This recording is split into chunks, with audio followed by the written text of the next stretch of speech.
এখন শুনবেন যন্ত্রসঙ্গীত। যন্ত্রসঙ্গীত শুনলেন, এর বেশি ভয় দিতে দেওয়া হতো না।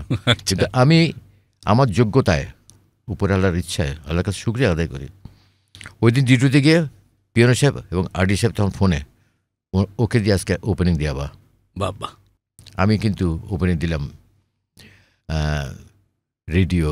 প্রথমে হচ্ছে বিসমিল্লাহির রহমানির রহিম, আসসালামু আলাইকুম, রেডিও বাংলাদেশ খুলনা। আমাদের প্রথম অধিবেশন শুরু হলো।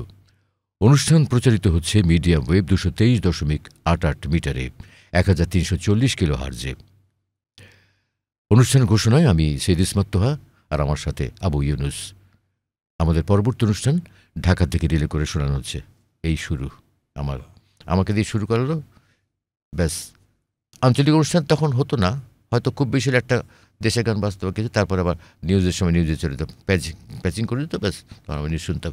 এরকম সামান্য। তার মানে আপনার রাজকীয় শুরু আর কি। ইনশাল্লাহ আমি শুরুটাও আমাকে একবার ওই দিয়ে শুরু করেছি। এবং খুলনা সবচেয়ে বড় ব্যাপার কি, খুলনা বেতারের 10 কিলোওয়াটে আমি প্রথম ভয়েস দিয়েছি, 100 কিলোওয়াটে আমি প্রথম ভয়েস দিয়েছি। এটা আমাকে দিয়ে শুরু হয়েছিল।